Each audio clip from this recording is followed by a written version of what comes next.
Welcome to my oral presentation today.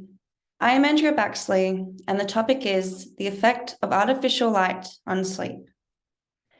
Before we get started, I would like to acknowledge traditional Whadjuk landowners and show my respects.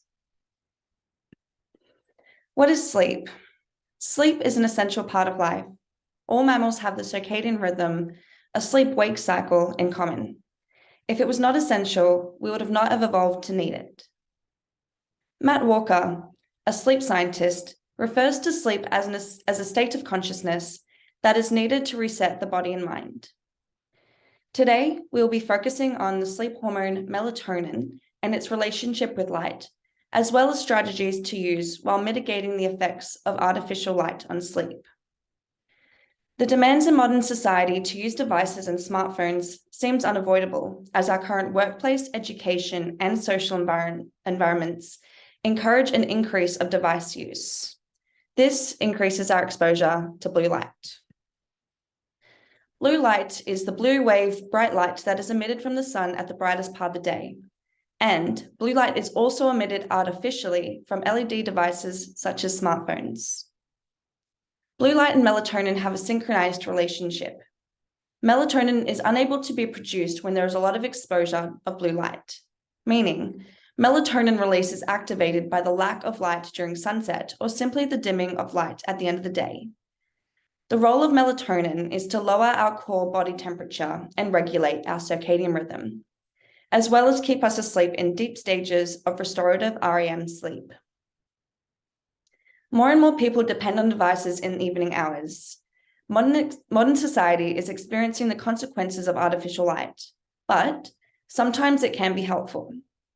For those who suffer from jet lag, seasonal depression, or those who work night shifts, exposure to blue light at the right timing for their schedule has been proven to be beneficial for performance. For example, studies by Gable et al. In 2013 found that dawn simulation lights with a light that gradually increased from 0 to 250 lux was reported to improve cognitive performance, and less melatonin was detected in the morning in the participants of the study. The use of dawn simulation lights suggested that waking with a gradually brightening light or waking with the sunrise is optimal for cognitive performance and well-being. There have been a few studies that have looked into the relationship of light exposure and the melatonin levels by salivary analysis. These studies have concluded that melatonin secretion is suppressed and can be manipulated with bright light. A study in 2014 found that children's melatonin levels are a lot more sensitive to light than adults are. This could be due to children having larger pupils and a clearer, more sensitive lens of the eye.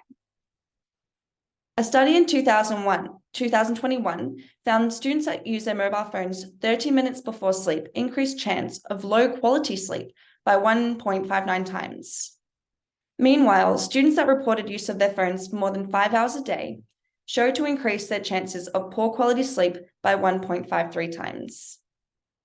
In contrast, another study conducted in 2021 suggests that smartphone use may not affect healthy athletic individuals as much as other demographics, as there was no significant difference in the melatonin levels between the device group and the control group.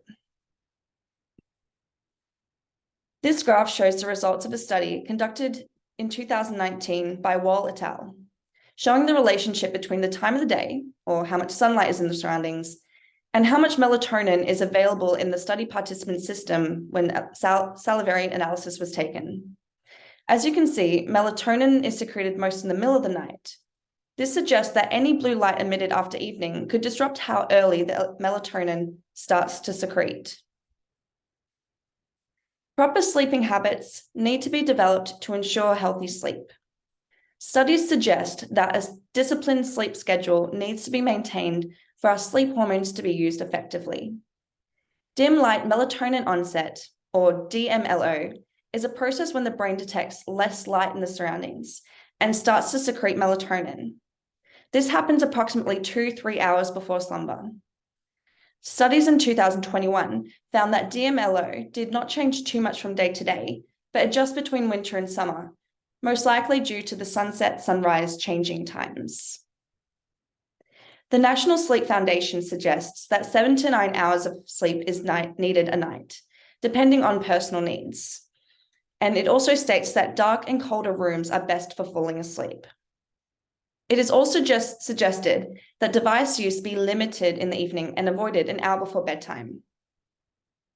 Blue light blocking glasses may help going to bed earlier and having DMLO earlier, but studies show that using apps such as Twilight prove to be effective at reducing the effects of blue light when using devices at night. In conclusion, we are still unsure how much artificial light is affecting society long-term, though there are plentiful studies to suggest that device use is impacting society's overall quality of sleep. We still do not know an individual's predisposition to melatonin secretion and light exposure, or their preferences for device use, or their style of sleep, and how it could impact these studies. That being said, there is strong evidence to suggest that reducing our exposure to artificial light will result in a better night's sleep. Thank you.